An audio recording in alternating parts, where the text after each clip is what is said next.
오늘 그 말씀을 한번 보십시오. 자, 이 우리가 읽은 성경이 어느 책입니까? 고린도 후서죠. 자, 이 고린도 후서는 고린도 전서와 함께 고린도 교회에 보낸 편지입니다. 이 말씀 가운데에는 좀 사연이 좀 있습니다. 오늘 보니까 마게도냐라는 지명도 나오고 또 연보라는 지명도 나오는데 사연이 조금 있습니다. 이 고린도 교회에 바울이 꼭 하고 싶은 이야기가 하나 있었습니다. 그게 뭐냐면 그 당시에 원래 복음의 본산지라고 할 수 있는 예루살렘 지역에 큰 흉년이 났습니다.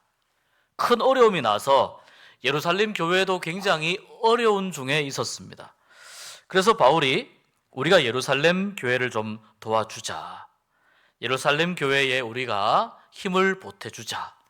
우리 교회도 노회라든지 아니면 그 우리 교회와 이렇게 관련이 있는 그런 또 교회들, 또 선교사님들, 비록 저희가 큰 그런 규모는 아니지만 이렇게 조금씩 도움을 드리기 위해서 애쓰고 있는데, 또 우리 모두가 다 함께 참여하고 있는데, 이런 것처럼 예루살렘 교회가 어려워졌다는 거예요. 복음의 이제 본산지이고 복음의 고향이라고 볼 수 있는데, 그래서 그 교회를 위해서 우리가 좀 도움을 주자라고 해서 고린도 교회가 이 소식을 듣고 예루살렘을 돕기 위해서 모금을 시작했습니다. 교회를 좀 도와주자. 그런데 어느 순간 정확하게 어떤 사연인지는 알 수 없지만 이 예루살렘을 도와주자라고 하는 이 목표를 이루지 못하고 그 모금 운동이 중간에 중단되게 되었습니다. 어떤 문제 때문에 여기 연보라는 말로 나오는데, 이 연보하는 일이 어떤 문제 때문에 답보 상태에 있게 되었는지 이 고린도후서에서 자세히 설명하고 있지는 않습니다.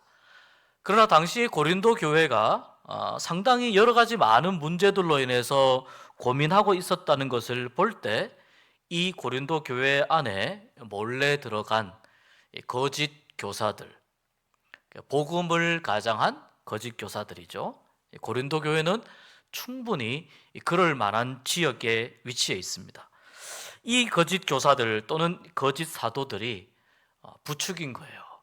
그거 할 필요가 있느냐? 예루살렘은 예루살렘에서 알아서 하게 하고, 우리 고린도 교회 우리도 살기 힘든데 뭘 그렇게 그 멀리까지 바다 건너 거기까지 도와줄 필요가 있느냐? 이렇게 아마 그 거짓 사도들이 좀 부추겼던 모양입니다.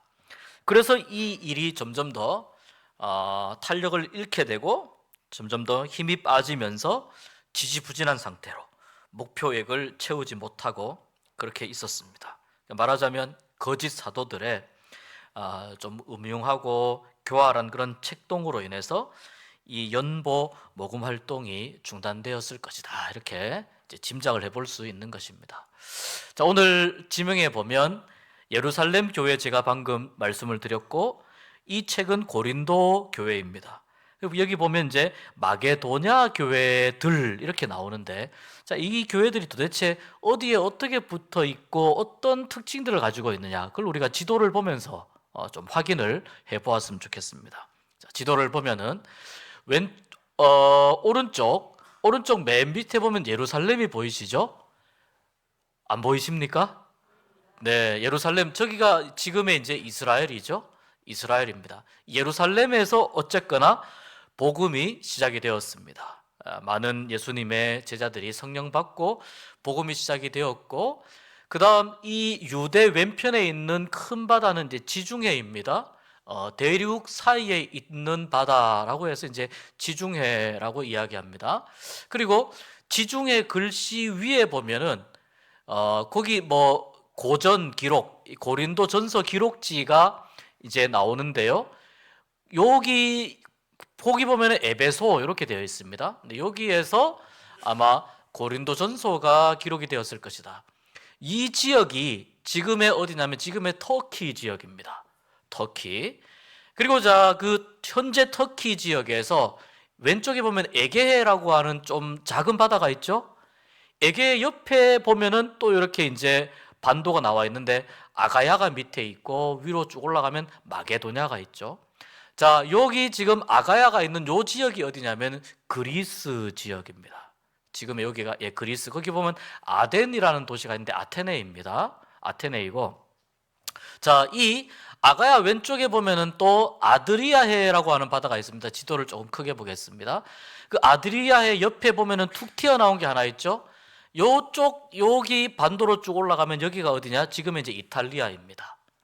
그럼 여기 아드리아해 오른쪽에 마게도냐의 맞자가 있는 저기가 어디냐면 지금의 크로아티아쯤 됩니다.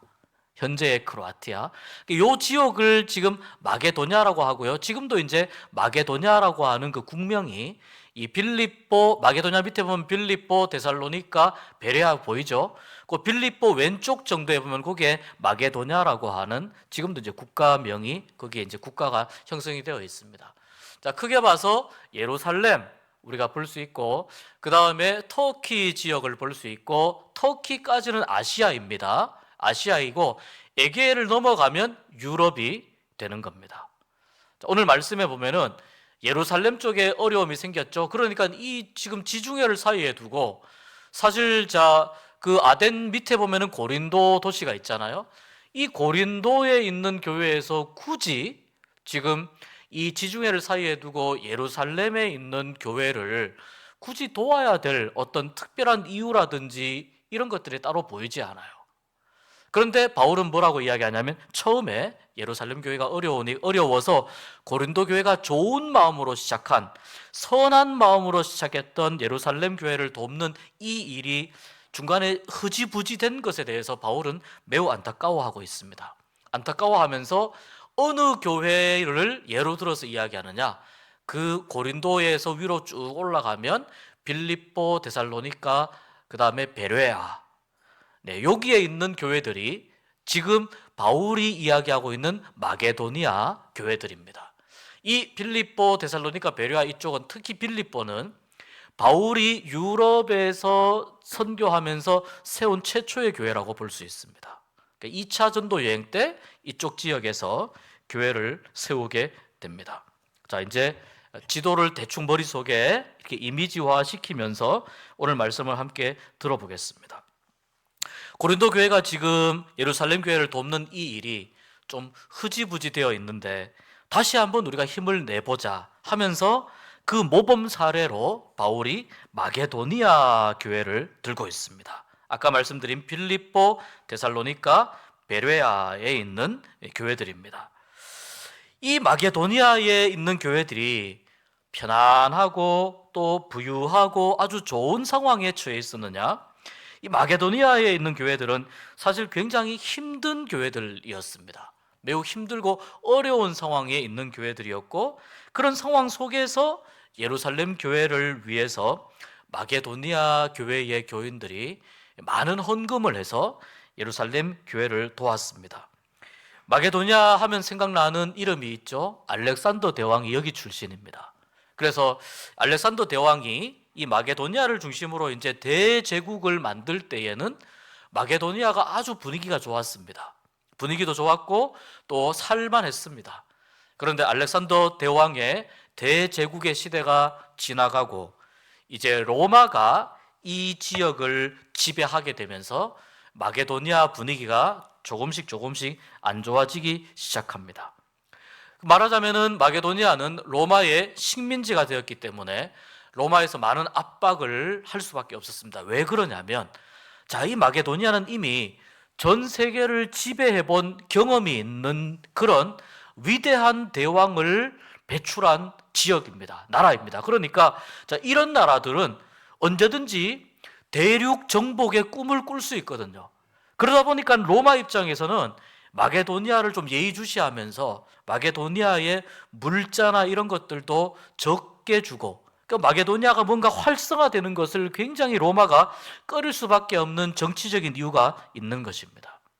그러다 보니 정치적으로도 로마 제국에서 좀 압박을 하고 또 경제적으로도 마게도니아가 상당히 어려웠는데, 원래 이 땅은 좀 비옥합니다. 땅이 좋습니다. 천년 자원도 상당히 풍부합니다. 우리가 아는 것처럼 천년 자원은 굉장히 중요한 그 경제적인 그 어떤 무기가 될 수 있잖아요. 요즘 지금 이 중동 지역에서 이란, 이스라엘 사이에 상당히 긴장 관계가 서로 한 방씩 치고받으면서 굉장히 긴장 관계가 지금 올라가고 있는데, 이것 때문에 지금 휘발유 값이 지금 올라가고 있다는 거 아닙니까? 휘발유 값 올라가죠. 환율 올라가죠. 그러니까 이 어떤 석유라고 하는 이 지하 자원이 있는 그 지역에서 전쟁이나 지역적인 분교가 일어나게 되면 전체 세계 경제가 휘청일 만큼 어렵다는 거예요. 그러니까 이 마게도니아도 사실 땅도 좋고 풍부한 천년 자원이 많이 있었지만, 말씀드린 대로 로마에서 좀 의도적으로 이 마게도니아 땅을 지배하면서 여기에서 더 이상 영웅이 나오지 못하게끔 그렇게 이 로마에서 의도적으로 견제를 한 것입니다. 그래야 로마 제국이 좀 평안해질 수가 있으니까요. 이 마게도니아 안에 어떤 뭐 금광, 은광 이런 것들도 있는데 이 채굴권도 이제 로마가 다 빼앗아갑니다. 그러니까 마게도니아는 상당히 로마 시대에 와서 경제적으로, 정치적으로 많이 어려웠습니다. 또 로마가 워낙 이 제국이 크다 보니까 여기저기에서 로마 제국 안에서도 크고 작은 문제들이 생기면서 이 마게도니아에 살고 있던 사람들이 많이 어려웠습니다. 경제적으로도 어려웠습니다. 그러다 보니 그 지역에 있는 교회들도 많이 가난할 수밖에 없었습니다. 그런데다가 이 빌립보, 데살로니가, 베레아에 있는 이 마게도니아 사람들을 중심으로 세워진 이 교회들을 이 유대인들이 그렇게 좀 인정하지 않는 분위기였어요.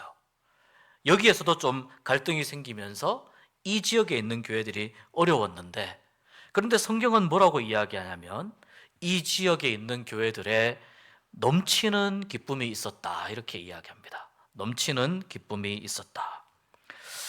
고린도 교회와 이 마게도니아 교회를 비교를 하면 이 고린도 교회는요, 고린도 지역 자체가 굉장히 상업적인 도시입니다. 여러분, 세계 3대 운하가 어디 있는지 아십니까? 저기 중미에 가면 파나마라고 하는 나라에 파나마 운하가 있고요.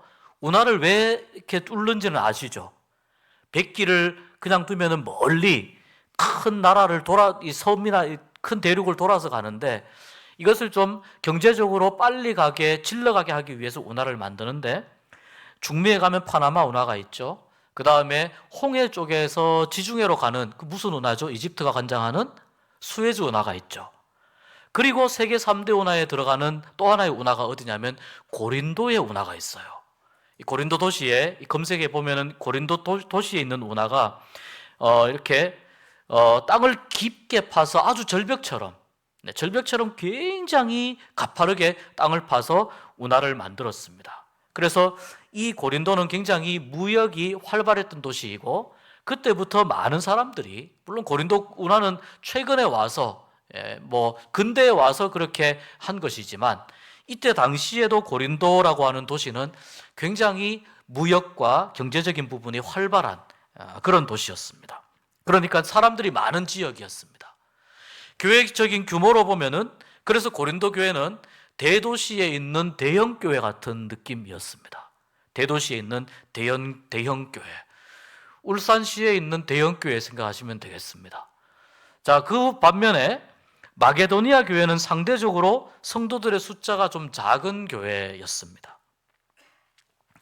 교회 규모로 보면은 고린도 교회가 훨씬 경제적으로도 좋고, 또 사람들도 많고, 또 여러 가지 여건들도 괜찮았습니다. 마게도니아는 좀 작았습니다. 그런데 성경에서는 어떻게 이야기하느냐? 고린도 교회는 신앙적으로 좀 미숙한 교회였다. 오히려 마게도니아에 있는 교회들이 신앙적으로 성숙한 교회였다라고 이야기합니다. 그 마게도니아에 있는 교회들이 신앙적으로 성숙했는데 그들의 특징이 뭐냐면 그들 안에 기쁨이 넘쳤다라고 이야기를 하는 거예요. 경제적으로 어렵죠. 정치적으로 로마의 압제를 받죠. 교회 규모가 그렇게 크지도 않죠. 이런 상황 속에 있는 마게도니아 교회들이 어떻게 넘치는 기쁨이 있었는가? 그 내용을 우리가 좀 살펴보려고 합니다. 말씀드린 대로 알렉산더 대왕의 시대가 지나고 로마 시대로 접어들면서 마게도니아는 상당히 살기 어려운 지역이 됩니다. 그러다 보니 많은 환난과 시련을 경험하게 됩니다. 경제적인 어려움, 정치적인 어려움, 이런저런 어려움들을 경험합니다. 그러나 그러한 어려움 속에 흔들리지 않고 피는 꽃이 있으랴, 이 시처럼 그러한 어려움 속에 마게도니아에 있는 교회들이 만들어지게 되면서 이 교회들이 규모는 크지 않았지만 이 교회에 있는 교인들이 신앙으로 똘똘 뭉치기 시작합니다. 다시 말해서 시련을 겪으면서 환난을 겪으면서 우리가 어려움 가운데에 있을 때 더 신앙으로 하나가 되자, 이러한 마음으로 뭉치면서 마게도니아에 있는 교회들이 이 어려움과 시련들을 극복해내기 시작합니다. 여러분, 교회가 환난과 시련을 만날 때 보통 교회가 보여주는 반응은 두 가지가 있습니다. 하나는 그 환난과 시련 때문에 교회 안에서 의견들이 서로 갈리고 또 생각들이 서로 나누어지면서 외부에서 오는 이러한 환난과 시련들을 이겨내지 못해서 교회가 어려워지는 경우가 있는 반면에, 또 어떤 교회들은 이 마게도니아 교회들처럼 비록 여러 가지 여건이 좋지 않고 환난이 있고 시련이 있다 하더라도 교인들이 하나가 되어서 똘똘 뭉쳐가지고 이 시련을 이겨내면서 그 마음속에 우리가 신앙적으로 하나가 되니 하나님이 우리로 하여금 이겨내게 하시는구나, 우리도 할 수 있구나 라고 하는 이 신앙적인 성취감을 느끼면서 교회가 그 안에 이 신앙적인 성취감 때문에 그 안에 하나님 주시는 기쁨이 점점 더 많아지는 그런 두 가지의 반응들이 있다는 거죠. 환난과 시련을 이겨내는 동안 마게도니아 교회가 보여준 반응은 하나가 되자고 하는 반응들이었습니다. 함께 모여서 힘을 모아서 우리가 이 어려움을 이겨내자. 그러면서 마게도니아 교회의 교인들이 비록 외부적으로 그렇게 정치적인 상황이나 경제적 여건이 바뀐 것은 아니었지만, 그러나 우리도 하나님 안에서 할 수 있다라고 하는 그러한 마음들이 넘치면서 교회 안에 기쁨이 가득 차게 되었다는 말을 바울이 지금 이렇게 이야기하는 겁니다. 2절에 보니까 환난의 많은 시련 가운데서 그들의 넘치는 기쁨과 극심한 가난이 그들의 풍성한 연보를 넘치도록 하게 하였느니라. 그러니까 환난과 많은 시련, 거기에다가 극심한 가난이 있었으나 그것을 무엇으로 이겨냈다고요? 하나님 안에서 하나 되는 힘으로, 그 가운데 하나님 주시는 은혜와 기쁨과 하나님의 사랑으로 이겨내니까 고난을 함께 겪은 사람들끼리만 공유할 수 있는 기쁨이 그들 가운데 있었다는 것입니다. 그러니까 이 극심한 가난 속에서도 마게도니아 교회가 풍성한 연보를 할 수 있었던 것은 환난과 시련을 이겨내는 동안 받은 은혜가 환난보다 더 컸기 때문입니다. 여러분, 어려움이 이만큼의 이 정도의 어려움이라면 은혜가 이것보다 더 크면 그 어려움은 자동적으로 이겨낼 수 있습니다.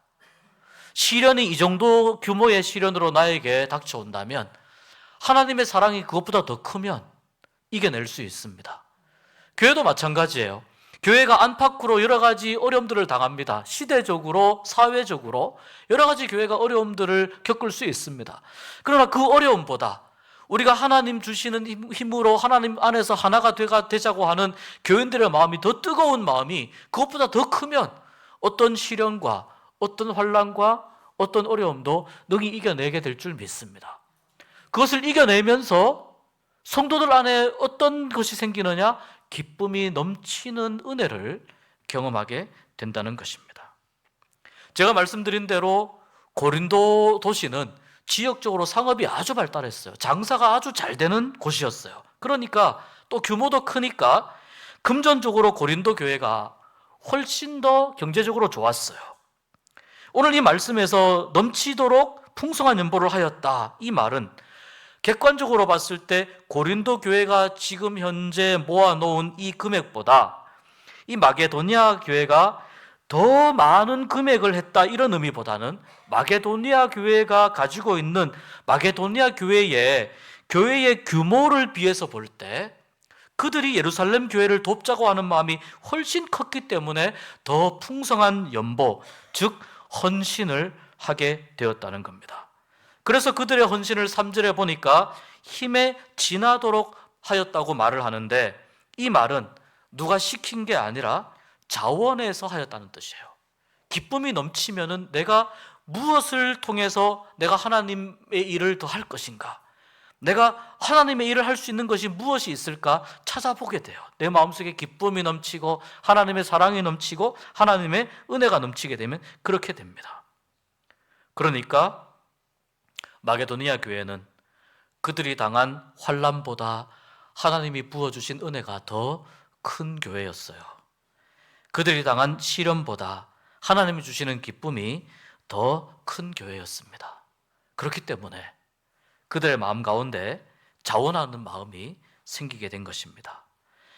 결국 마게도니아 교회가 이 로마의 박해로 인해서 환난과 시련을 이겨내는 그 과정 속에서 하나님의 사랑과 은혜를 온전히 누리는 교회로 성장한 것입니다. 여러분, 우리나라에도, 우리 교단에도 지금 9,000개가 넘는 교회들이 있는데, 전국에 교회의 규모가 크다고 해서 여러분 성숙한 교회라고 하지 않습니다. 성숙한 교회는 이러한 특징을 가지고 있습니다. 첫 번째는 모든 성도가 한 마음으로 연합하여 어려움을 이겨내는 교회가 성숙한 교회입니다. 그런데 교회 규모가 크면 그 안에 생각들도 다양하기 때문에 또 성숙할 수도 있지만 성숙하지 못할 가능성도 있다는 거예요. 성숙한 교회의 두 번째 특징은 시련과 어려움을 이겨내는 과정 속에서 마게도니아 교회처럼 하나님의 사랑과 은혜를 깊이 경험하는 교회입니다. 그리고 성숙한 교회의 세 번째 특징은 누가 하라고 시키지 않아도 자원하고 헌신하는 사람이 많은 교회, 그런 교회가 성숙한 교회입니다. 겉으로 보기에 멋있는 현대적인 건물을 지어놓고 사진 찍을 때 사람들 꽉 차서 사진 찍고, 이런 교회가 성숙한 교회가 아니에요. 눈으로 보이는 그러한 교회들 여러분 부러워하지 마십시오. 우리 교회가 하나님 안에서 하나님 뜻 가운데에서 하나 될 때 우리 교회가 성숙한 교회로 나가게 될 줄 믿습니다. 마게도니아 교회처럼 하나님의 사랑과 은혜를 풍성히 누리는 교회가 될 줄 믿습니다. 그래서 여러분, 헌신은 강요가 아니에요. 헌신은 자발적으로 하는 것입니다. 그리고 동시에 헌신은 하나님의 사랑과 은혜를 깊이 경험한 사람과 교회만이 할 수 있는 기쁜 신앙의 행위입니다. 그러니까 우리가 헌신하기를 원한다면 그 헌신하려고 하기 이전에 먼저 우리 안에 하나님 주시는 기쁨과 사랑과 은혜가 풍성한 것이 먼저입니다. 그것이 이루어지기 위해서 그 앞에 또 어떤 일이 선행되어야 되겠습니까? 서로가, 교회가 어려움과 힘든 일을 만났을 때 하나 되는 것이 먼저 되어야 되는 거죠. 함께 이 어려움을 이겨내자, 함께 이 어려움을 극복하자. 그럴 때 하나님의 은혜와 사랑이 풍성해지고 자연스럽게 헌신하는 삶으로 나가게 됩니다. 빌립보 교회가 세워질 때 처음에 바울이 막막했습니다. 빌립보 그 지역에 가서 어떻게 교회를 세우게 될까? 그런데 하나님은 예비하신 한 사람을 하나님은 붙여주셨어요. 만나게 하셨어요. 그 사람의 이름이 바로 루디아입니다. 공교롭게 오늘 루디아도 헌신 예배를 드리네요. 루디아입니다. 이 루디아는 거기에서 빌립보 도시에서 상업을 하던 여인입니다. 근데 이 여인이 복음을 받아들이고 나서 자기의 집을 교회로 사용하도록 내어줍니다. 그리고 끝까지 하나님 나라와 복음을 위해서 헌신하고 성경이 기억하고 하나님이 기억하는 복음의 위대한 일꾼이 되었습니다. 하나님의 뜻을 분별하고 하나님의 일에 참여하는 것이 당연하다. 내가 복음을 받았으니 이 복음에 합당하게 행하는 것이 당연하다. 이렇게 생각한 이 루디아의 결단과 루디아의 헌신이 빌립보 지역에 최초의 교회가 세워지는, 유럽 지역에 최초의 교회가 세워지는 그런 놀라운 역사로 나타나게 된 것입니다. 하나님은 헌신하는 사람을 찾고 기다리십니다. 하나님은 또한 헌신하는 교회를 기다리십니다. 근데 헌신은 그냥 하는 게 아니에요. 그냥 하면은 헌신하는 흉내만 내는 거예요. 말씀드린 대로 그 앞에 하나님이 주시는 기쁨이 넘치는 삶과 교회, 하나님의 사랑과 은혜가 풍성한 삶과 교회가 될 때 우리는 기쁨으로 하나님 앞에 헌신하게 될 줄로 믿습니다. 이 참된 헌신의 은혜를 우리가 마음속 깊이 새기면서 우리 개인을 향한 하나님의 뜻, 우리 교회를 향한 하나님의 뜻을 잘 이루어가는 그런 성숙한 교회, 또 성숙한 헌신하는 귀한 일꾼들이 많은 우리 교회가 될 수 있기를 주님의 이름으로 축복합니다.